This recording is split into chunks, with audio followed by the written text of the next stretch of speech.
আমার বিশ্বাসই হতে চায় না আমি ওখান থেকে বেঁচে ফিরেছি। আমি কখনো কল্পনাও করিনি আমার নিজের জীবনেও এভাবে একটা বিপন্নতা আসবে। এই কথাগুলো যিনি বলেছেন, আজকের ঘটনাটি তিনি শেয়ার করেছেন। ওনার নাম আজহার। আজহার ভাই তখন সবেমাত্র তার চাকরিটা হারিয়েছেন। বেকারত্বের যন্ত্রণায় তিনি মানসিকভাবে বেশ বিপর্যস্ত অবস্থায় দিন কাটাচ্ছিলেন। বাড়িতেই অলস সময় কাটছিল তার। ঠিক এমন সময়ে তার অফিসের এক প্রাক্তন কলিগ তাকে ফোন করেন। তার এই কলিগ বয়সে এবং পদে তার চেয়ে অনেক সিনিয়র ছিলেন। ভদ্রলোকের নাম সরওয়ার সাহেব। তিনি আজহার ভাইকে ফোন করে বেশ আকুতি মিনতি করেই তার বাসায় ডাকেন। সরওয়ার সাহেব জানতেন আজহার ভাই এখন বেকার, তাই হয়তো কোনো কাজের উছিলায় বা সাহায্যের প্রয়োজনে তিনি রেখেছেন। আজহার ভাই সিনিয়র কলিগকে সম্মান করতেন, তাই তিনি আর না করতে পারেননি। তিনি ভাবলেন হয়তো চাকরির কোনো খোঁজ দেবেন বা কোনো জরুরি প্রয়োজন আছে। আজহার ভাই নির্ধারিত সময়ে সরওয়ার ভাইয়ের বাসায় পৌঁছান। লিফট দিয়ে ওপরে উঠে কলিং বেল চাপতেই দরজা খুলে দিলেন সরওয়ার সাহেব নিজেই। তার চোখ মুখে ছিল গভীর দুশ্চিন্তার ছাপ। আজহার ভাই ড্রয়িং রুমে পা রাখতে যাবেন, ঠিক তখনই ভেতর থেকে এক অমানবিক চিৎকার ভেসে এলো। চিৎকারটা এতই তীব্র আর হিংস্র ছিল যে আজহার ভাই দরজার চৌকাঠে পা রেখেই থমকে গেলেন। তার বুকের ভেতরটা ধক করে উঠল। তিনি এক পা পিছিয়ে এলেন এবং শঙ্কিত গলায় সরওয়ার সাহেবকে বললেন, স্যার, ভেতর থেকে এমন চিৎকার কেন এলো? কোনো দুর্ঘটনা ঘটেছে কি? আমি কি ভুল সময় আসলাম? সরওয়ার সাহেব দীর্ঘশ্বাস ফেললেন। তার চোখ ছলছল করছিল। তিনি আজহার ভাইয়ের হাত ধরলেন। না আজহার, তুমি এসো, ভেতরে এসো। আসলে আমার মেয়েটা অনেকদিন ধরেই অসুস্থ। আমরা বুঝতে পারছি না ওর কি হয়েছে, মানসিক কোনো সমস্যা বা অন্য কিছু। দিশেহারা লাগছে। বিভিন্ন হাসপাতালে সাইকিয়াট্রিস্ট দেখিয়েছি, কিন্তু কোনো লাভ হচ্ছে না। আজহার ভাই কিছুটা ইতস্তত করে ভেতরে ঢুকলেন। তিনি ভাবলেন হয়তো মেয়েটির কোনো গুরুতর মানসিক রোগ আছে। তিনি বিষয়টাকে স্বাভাবিকভাবে নেয়ার চেষ্টা করলেন। কথা বলতে বলতে তিনি সোফায় বসতে যাবেন, ঠিক তখনই আবার সেই হাড় হিম করা চিৎকার এবং এবার সাথে ধূপধাপ শব্দ। মনে হচ্ছে ভেতরে কেউ প্রচন্ড ধস্তাধস্তি করছে। আজহার ভাই কৌতূহলী হয়ে ভেতরের রুমের দিকে তাকালেন। দরজাটা সামান্য খোলা ছিল। সেই ফাঁকা দিয়েই তিনি দেখলেন তাতে তার শির দ্বারা দিয়ে ভয়ের শীতল স্রোত বয়ে গেল। তিনি দেখলেন বিছানার ওপরে একটি মেয়ে বসে আছে। তার মা এবং বয়স্ক দাদি মিলে তাকে চেপে ধরে রাখার আপ্রাণ চেষ্টা করছে। মেয়েটির শক্তি যেন কোনো সাধারণ মানুষের মতো নয়। সে হিংস্র বাঘের মতো গর্জন করছে এবং বারবার নিজেকে ছাড়িয়ে নেওয়ার জন্য ছটফট করছে। তার চোখ দুটো জবা ফুলের মতো লাল, চুলগুলো উস্কো খুস্কো। মনে হচ্ছিল সে এখনই তার মা আর দাদিকে কামড়ে ছিঁড়ে ফেলবে। দৃশ্যটা দেখে আজহার ভাই স্তব্ধ হয়ে গেলেন। তিনি সরওয়ার সাহেবের দিকে তাকিয়ে বললেন, স্যার, আসলে ঘটনা কি আমাকে একটু খুলে বলবেন? আপনি তো আগে কখনো মেয়ের অসুস্থতা নিয়ে এভাবে বলেননি। ও কি সবসময় এমন করে? সরওয়ার সাহেব হতাশ ভঙ্গিতে মাথা নাড়লেন। গত 2-3 বছর হলো এই অবস্থা। প্রথমে এতটা ছিল না, কিন্তু দিন দিন এটা বাড়ছে। ও সারাদিন গভীর ঘুমে আচ্ছন্ন থাকে, কিন্তু যেই সন্ধ্যা নামে রাত হয় ও জেগে থাকে। তারপর শুরু হয় এই তাণ্ডব। সারা ঘর ঘুরে বেড়ায়, আসবাবপত্র ভাঙচুর করে, রান্নাঘরে গিয়ে কাঁচা সবজি বা চাল চিবিয়ে খায়।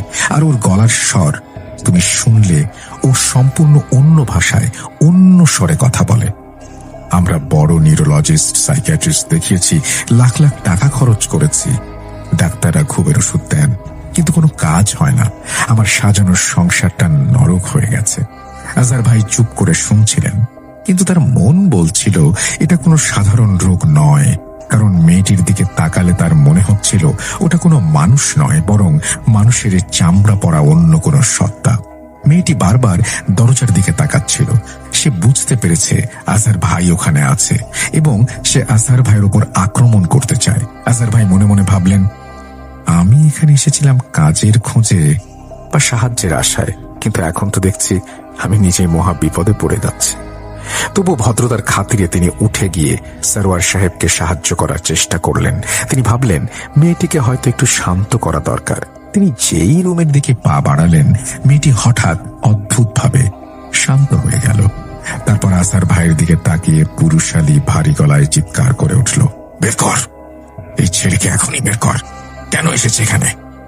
এই কথা শোনার পর আজহার ভাইয়ের পায়ের নিচ থেকে মাটি সরে গেল। কোনো মেয়ে মানুষের গলা এমন ভারী গম্ভীর পুরুষের আওয়াজ বের হতে পারে, এটা কি সম্ভব? তিনি তার জীবনে এমন দৃশ্য সরাসরি কখনোই দেখেননি। মেয়েটির মা আর দাদি তাকে কিছুতেই সামলাতে পারছিলেন না। আজহার ভাই বুঝলেন এখানে তার থাকার চেয়ে পালানোই বুদ্ধিমানের কাজ। কিন্তু সরওয়ার সাহেবের অসহায় মুখ দেখে তিনি চলেও যেতে পারছিলেন না। আজহার ভাই একটু সাহস সঞ্চয় করলেন। তিনি ছেলেবেলা থেকেই নামাজি এবং পরহেজগার মানুষ। আল্লাহ ও রাসূলের ওপর তার অগাধ বিশ্বাস।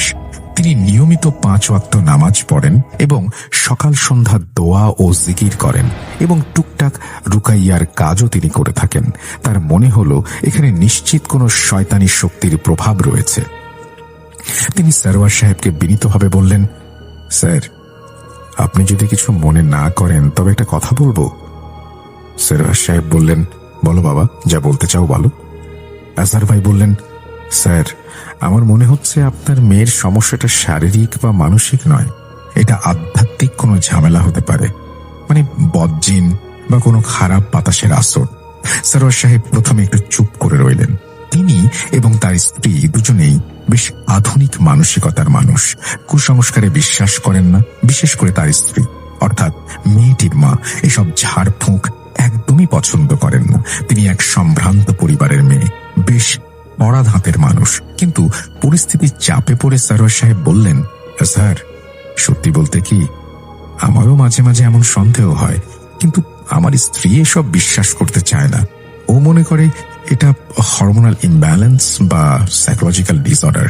কিন্তু আমি তো নিজের চোখে দেখেছি আমার মেয়েটা চোখের সামনে শেষ হয়ে যাচ্ছে। ঠিক সেই মুহূর্তে আবার মেয়েটির ঘর থেকে হুঙ্কার ভেসে আসে। এবার মেয়েটি বাংলা আর অন্য ভাষার মিশ্রণে এক অদ্ভুত ভাষায় কথা বলছিল। আজহার ভাই ভাষাটা না বুঝলেও ভাবভঙ্গি দেখে বুঝলেন মেয়েটি তাকেই গালিগালাজ করছে এবং হুমকি দিচ্ছে। মেয়েটি আজহার ভাইকে যেতে বলছে আর বলছে তার সাথে যারা আছে তাদের নাকি তার সহ্য হচ্ছে না। মেয়েটির কথায় বোঝা যাচ্ছে আজহার ভাইয়ের সাথে কোনো সত্তা আছে। আজহার ভাই বুঝতে পারলেন মেয়েটির শরীরে যে সত্তা আছে সে আজহার ভাইয়ের সাথে থাকা ইমানি শক্তির উপস্থিতি টের পেয়েছে। যারা নিয়মিত নামাজ পড়েন এবং পবিত্র থাকেন তাদের সাথে আল্লাহর রহমতের ফেরেশতা থাকেন। শয়তানি শক্তি এটা সহ্য করতে পারে না। আজহার ভাই নিশ্চিত হলেন যে তার ধারণা ভুল নয়। তিনি সরওয়ার সাহেবকে বিনয়ের সাথে বললেন, তিনি কোনো হুজুর বা মুফতি নন, কিন্তু তিনি এমন একজনকে চেনেন যিনি এসব বিষয়ে অভিজ্ঞ। তার এক পরিচিত ভাই আছেন, নাম কবির। তিনি একজন ভালো আলেম এবং নিয়ম মেনেই তিনি ঝাড়ফুঁক করেন। সরওয়ার সাহেব যদি অনুমতি দেন তাহলে আজহার ভাই তাকে এই বিষয়টি জানাতে পারেন। সরওয়ার সাহেব যেন অন্ধকারের মাঝে আলোর রেখা দেখলেন। তিনি হাত জোড় করে বললেন, বাবা, তুমি যা ভালো মনে করো তাই করো, আমার মেয়ের জীবন চাই, টাকা পয়সা যা লাগে আমি দেব। সরওয়ার সাহেবের অনুমতি পেয়ে আজহার ভাই ড্রয়িং রুমের এক কোনায় গিয়ে কবির ভাইকে ফোন করলেন। কবির ভাই মাদ্রাসার শিক্ষক এবং জিন জাদুর চিকিৎসায় বেশ পারদর্শী। আজহার ভাইয়ের ফোনে বিস্তারিত সব শুনলেন তিনি। কবির ভাই সব শুনে বললেন, আজহার, তুমি লাইনে থাকো, আমি একটু ইস্তেখারা করে দেখি। কিছুক্ষণ পর কবির ভাই চিন্তিত স্বরে আজহার ভাইকে বললেন, পরিস্থিতি ভালো মনে হচ্ছে না। তিনি পরামর্শ দিলেন আজহার ভাই যেন ওই মেয়েটির ব্যবহৃত কোনো কাপড় বা জামা নিয়ে তার কাছে আসেন। তিনি নিশ্চিত হতে চান এটা সাধারণ জিনের আসর নাকি কোনো জাদুটোনা। আজহার ভাই সরওয়ার সাহেবকে বিষয়টি জানালেন।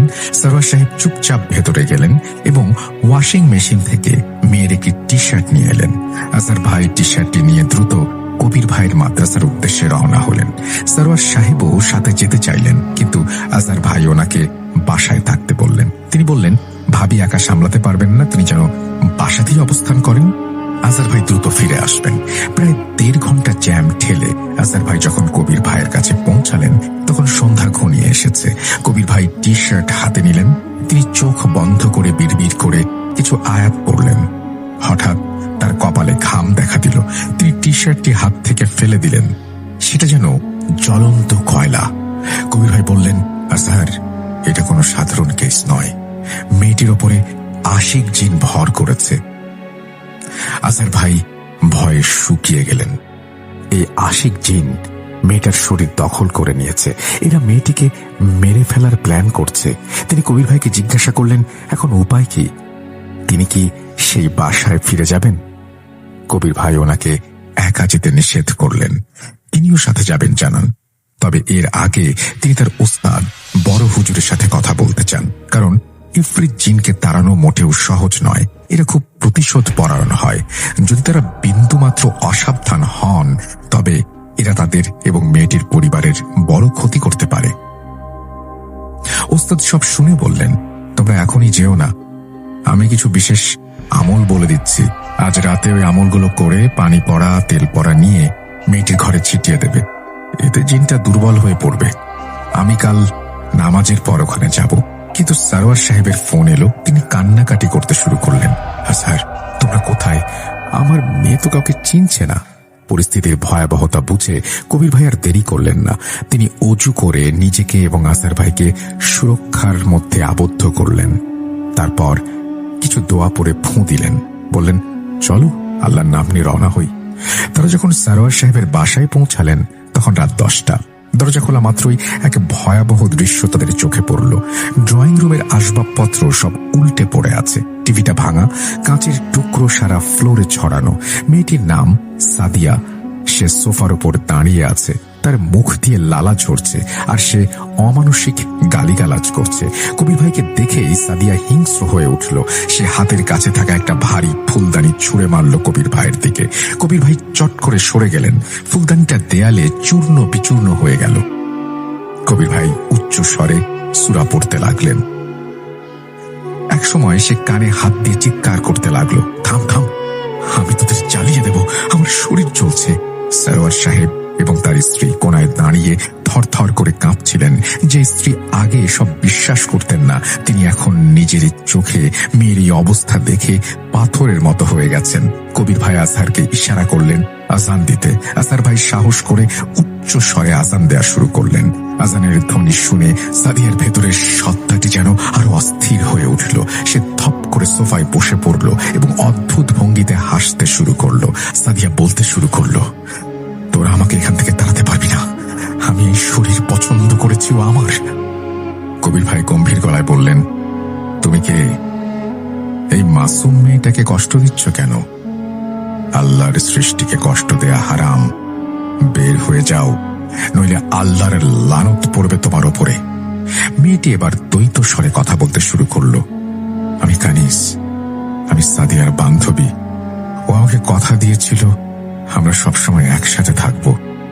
সারোয়ার সাহেব চমকে উঠলেন। তিনি ফিসফিস করে বললেন, কানিস, ও তো সাদিয়ার স্কুল ফ্রেন্ড ছিল। 3 বছর আগে ক্যান্সারে মারা গেছে। সাদিয়া ওর মৃত্যুতে খুব ভেঙে পড়েছিল। ও সব সময় কানিসের কবরের কাছে যেত, কানিসের ছবি নিয়ে বসে থাকত। কবি ভাই বুঝতে পারলেন ব্যাপারটা। তিনি বললেন, শুনুন, মৃত মানুষের রূহ দুনিয়াতে ফিরে আসে না। সে কানিজ নয়, সে কানিজের সাথে থাকা শয়তান কারিন। সে সাদিয়ার আবেগের সুযোগ নিয়ে ওর ঘাড়ে চেপেছে, আর তার সাথে যে পুরুষ জিনটা আছে সেই সুযোগে সাদিয়ার উপর কুদৃষ্টি দিচ্ছে। সাদিয়া খিক খিক করে হেসে উঠল, বলল, ঠিক ধরেছিস মোল্লা, আমি ওর সাথে, কারণ ও আমাকে ডেকেছে। কবি ভাই বুঝলেন এদের সাথে কথায় কাজ হবে না। তিনি পকেট থেকে আতর বের করে সাদিয়ার নাকে ধরলেন এবং জোরে জোরে রুকাইয়ার আয়াত পড়তে শুরু করলেন। জিনটা ছটফট করতে করতে একসময় ক্লান্ত হয়ে শুয়ে পড়ল। কবির ভাই বললেন, আপাতত আমি একে বন্দি করছি, কিন্তু এটা সাময়িক। ওস্তাদজি না আসা পর্যন্ত একে পুরোপুরি তাড়ানো যাবে না। সেই রাতটা ছিল আজহার ভাইয়ের জীবনের দীর্ঘতম রাত। সারোয়ার সাহেব, আজহার ভাই এবং কবির ভাই ড্রয়িং রুমে বসে রইলেন। সাদিয়ার রুমের দরজা বাইরে থেকে লক করা, কিন্তু ভেতর থেকে সারা রাত আঁচড়ানোর শব্দ, ফিসফিসানি এবং মাঝে মাঝে জানালার কাঁচে টোকা দেওয়ার শব্দ আসছিল। মনে হচ্ছিল পুরো বাড়িটা জীবন্ত হয়ে উঠেছে। রান্নাঘর থেকে বাসন পড়ার শব্দ আসছে, অথচ সেখানে কেউ নেই। বাথরুমে পানির কল নিজে থেকেই ছেড়ে যাচ্ছে। ভোর হওয়ার সাথে সাথে কবির ভাইয়ের ওস্তাদ এলেন। তার চেহারা নুরানি, দেখলেই মনে হয় একজন আল্লাহওয়ালা মানুষ। তিনি এসেই পুরো বাড়িটা একবার ঘুরে দেখলেন, তারপর বললেন, এই বাসায় অনেক বছর ধরে নামাজ কালাম হয় না। ওস্তাদ সাদিয়ার রুমে ঢুকলেন। সাদিয়া তখনও ঘুমাচ্ছিল। তিনি তার কপালে হাত রাখতেই সাদিয়া ছিটকে সরে গেল এবং এক লাফে বিছানার এক কোণায় চলে গেল। তার চোখ দিয়ে আগুনের মতো ঘৃণা বের হচ্ছিল। শুরু হলো এক মহাজাগতিক যুদ্ধ। সাদিয়ার শরীর থেকে যেন ধোঁয়া বের হতে শুরু করলো। সে চিৎকার করে বলল, তুই থাম, নইলে এই মেয়েকে আমি মেরে ফেলবো। ওস্তাদ থামলেন না, তিনি তেলাওয়াত চালিয়ে গেলেন। আজহার ভাই এবং কবির ভাই সাদিয়ার হাত পা চেপে ধরলেন। মেয়েটির গায়ে যেন 10টা হাতির শক্তি। সে আজহার ভাইকে এক ধাক্কায় ফেলে দিল, কিন্তু কবির ভাই হাল ছাড়লেন না। দীর্ঘক্ষণ ধস্তাধস্তির পর জিনটি দুর্বল হয়ে পড়ল। ঠিক আছে, ঠিক আছে, আমি যাব, আমাকে জ্বালিও না, আমি চলে যাব। ওস্তাদ বললেন, কোথায় যাবি? কখনো আসবি ফিরে? জিনটি কানিজের কারিনকে নিয়ে চলে যাবে, আর ফিরে আসবে না বলল। শায়ক বললেন, আল্লাহর কসম নিয়ে ওয়াদা কর। জিনটি ওয়াদা করল, আমি সাদিয়ার পায়ের কনিষ্ঠ আঙুল দিয়ে বের হব। একটু রক্ত বের হবে, কিন্তু ঠিক হয়ে যাবে। সবাই একটু স্বস্তির নিঃশ্বাস ফেললেন। মনে হলো বিপদ কেটে গেছে। সাদিয়ার শরীরটা হঠাৎ শিথিল হয়ে গেল। সে চোখ বন্ধ করল। আলহামদুলিল্লাহ, ও এখন মুক্ত। কিন্তু এখানেই ঘটনার শেষ নয়। আসলে বিভীষিকা তখনও বাকি। ওস্তাদ রুম থেকে বের হতে যাবেন, হঠাৎ তিনি থমকে দাঁড়ালেন। তিনি ফিরে তাকালেন সাদিয়ার দিকে। সাদিয়া চুপচাপ শুয়ে আছে, কিন্তু তার হাতের আঙুলগুলো অদ্ভুত একটা ছন্দে নড়ছে। ওস্তাদ দ্রুত সাদিয়ার কাছে গেলেন এবং তার চোখের পাতা উল্টে দেখলেন। সাদিয়ার চোখের মণি স্থির হয়ে আছে, কিন্তু তার ভেতরে একটা কালো ছায়া নড়াচড়া করছে। ওস্তাদ চিৎকার করে উঠলেন, দরজা বন্ধ করো, ও যায়নি, ও আমাদের ধোঁকা দিয়েছে, ও শরীরের গভীরে লুকিয়ে আছে। কথা শেষ হতে না হতেই সাদিয়া উঠে বসল। এবার তার চেহারা সম্পূর্ণ বিকৃত, তার মুখটা অস্বাভাবিক হয়ে গেল, চোয়ালটা যেন ঝুলে পড়ল। সে এমন এক ভাষায় কথা বলল যা পৃথিবীর কোনো ভাষা বলে মনে হলো না। ঘরের লাইটগুলো নিভে গেল, আবার জ্বলে উঠল একটু পরেই। ফ্যানটা প্রচন্ড গতিতে ঘুরতে শুরু করলো, যেন খুলে পড়ে যাবে। সেই সত্তাটি, সেই ইফরিত এবার নিজের আসল রূপ দেখালো। সে সাদিয়ার গলার স্বর ব্যবহার করে বলল, বোকা মানুষ, আমি কি এত সহজে যাওয়ার জন্য এসেছি? আমি ওর রক্তের সাথে মিশে গেছি। আমি যদি বের হতে চাই তাহলে ও মারা যাবে। বলেই সে নিজের গলায় নিজেই হাত দিয়ে চাপ দিতে শুরু করলো। সাদিয়ার মুখ নীল হয়ে যাচ্ছিল, সে ছটফট করছিল। সারোয়ার সাহেব এবং তার স্ত্রী কান্নায় ভেঙে পড়লেন, আমার মেয়েটাকে বাঁচান, ও মরে যাচ্ছে। ওস্তাদ প্রচন্ড রাগান্বিত হলেন। তিনি বললেন, কবির, আজহার, ওকে ধরো। আজ হয় ও থাকবে, না হয় আমরা। কবির ভাই এবং আজহার ভাই সাদিয়ার 2 হাত চেপে ধরলেন। সাদিয়ার শরীর থেকে প্রচন্ড তাপ বের হচ্ছিল। মনে হচ্ছিল তারা কোনো জ্বলন্ত লাভার পিণ্ড ধরে আছেন। ওস্তাদ সূরা পাঠ করা শুরু করলেন। ঘরের বাতাস ভারী হয়ে গেল, মনে হচ্ছে ভূমিকম্প হবে। সাদিয়ার শরীর থেকে কালো ধোঁয়ার মতো কিছু একটা বের হতে চাইল, আবার ঢুকে গেল। জিনটি যেন মরণ কামড় দিচ্ছে। সে আজহার ভাইয়ের দিকে তাকিয়ে বলল, আমি তোর সাথে যাব, তোর শরীরে প্রবেশ করব। এই বলে সে সাদিয়ার শরীর থেকে একটা কালো ছায়ার মতো আকৃতি নিয়ে আজহার ভাইয়ের দিকে ধেয়ে এলো। আজহার ভাই অনুভব করলেন এক প্রচন্ড ধাক্কা। তার মনে হলো তার শ্বাস বন্ধ হয়ে আসছে, কিন্তু তিনি থামলেন না। তিনি দোয়া পড়তে লাগলেন। ওস্তাদ সাথে সাথে আজহারের গায়ে ফু দিলেন এবং সাদিয়ার দিকে তার তসবিহ ছুড়ে দিলেন। ওস্তাদ গর্জন করে বললেন, তুই পালানোর পথ পাবি না। ওস্তাদ একটি গ্লাসে পানি নিয়ে তাতে ফু দিলেন এবং সাদিয়ার মুখে ছিটিয়ে দিলেন। সাথে সাথে সাদিয়া বিকট চিৎকার করে উঠল। তার চিৎকারে জানালার কাঁচ ঝনঝন করে ভেঙে পড়ল। জ্বলছি, আমি জ্বলছি। সাদিয়ার মুখ দিয়ে গলগল করে কালো রঙের দুর্গন্ধযুক্ত বমি বের হলো। বমির সাথে বের হয়ে এলো কিছু চুল, পিন এবং জমাট বাঁধা রক্ত। এটাই ছিল সেই জাদু যার মাধ্যমে জিনটি তার শরীরে বাসা বেঁধেছিল। জিনটি শেষবারের মতো আর্তনাদ করে উঠল। ওস্তাদ বললেন, তোর সময় শেষ, তুই অনেক সুযোগ পেয়েছিলি। ওস্তাদ তেলাওয়াত চালিয়ে গেলেন যতক্ষণ না ঘরের পরিবেশ শান্ত হয়। সাদিয়ার শরীরটা বিছানায় এলিয়ে পড়ল। কালো ছায়াটা মিলিয়ে গেল, ঘরের সেই পচা গন্ধটা মুহূর্তে উধাও হয়ে গেল। পরিবর্তে এক অদ্ভুত ফুলের সুবাস ছড়িয়ে পড়ল ঘরে। সাদিয়ার চোখ মেলল, এবার তার চোখ স্বাভাবিক। সে ক্লান্ত, দুর্বল গলায় ডাকল, বাবা, মা, আমি কোথায়? সরওয়ার সাহেব এবং তার স্ত্রী দৌড়ে গিয়ে মেয়েকে জড়িয়ে ধরলেন। তাদের কান্নায় পরিবেশটা ভারী হয়ে উঠল। আজহার ভাই এবং কবির ভাই ক্লান্ত হয়ে ফ্লোরে বসে পড়লেন। তাদের শরীর ঘামে ভিজে গেছে। ওস্তাদ পানি খেয়ে একটু জিরিয়ে নিলেন। তিনি বললেন, আলহামদুলিল্লাহ, আজ বড় বিপদ থেকে আল্লাহ রক্ষা করেছেন। জিনটা খুব ভয়ানক ছিল। সাদিয়াকে মেরে ফেলার প্ল্যান করছিল সে। সরওয়ার সাহেব আজহার ভাইয়ের হাত ধরে কাঁদতে কাঁদতে বললেন, আজহার, তুমি না থাকলে আমার মেয়েটাকে বাঁচাতে পারতাম না। আমি সারা জীবন তোমার কাছে ঋণী। আজহার ভাই বললেন, স্যার, সবই আল্লাহর ইচ্ছা, আমি তো উসিলা মাত্র। এই ঘটনার পর সরওয়ার সাহেবের পরিবার পুরোপুরি বদলে গেছে। তারা এখন নিয়মিত নামাজ পড়েন। সাদিয়াও এখন পুরোপুরি সুস্থ। সে তার পড়াশোনা আবার শুরু করেছে। কিন্তু আজহার ভাই আজও রাতে ঘুমানোর আগে সেই ভয়াবহ দৃশ্য ভুলতে পারেন না। তিনি বুঝতে পেরেছেন এই দৃশ্যমান জগতের বাইরেও এক অদৃশ্য জগৎ আছে যা আমরা সাধারণ চোখে দেখি না। আর সেখানে এমন কিছু শক্তি আছে যার সাথে লড়াই করার ক্ষমতা মানুষের নেই, আল্লাহ ছাড়া। প্রিয় লিসেনার্স, এই ছিল আজকের ঘটনা। আজকের ঘটনাটি আমার সাথে শেয়ার করেছেন ওসমান আজহার ভাই। তিনি আমার বন্ধু। তার ঘটনাটি কেমন লেগেছে জানাবেন। আজকের মতো আমি সিফাত আলম বিদায় নিচ্ছি। আসসালামু আলাইকুম।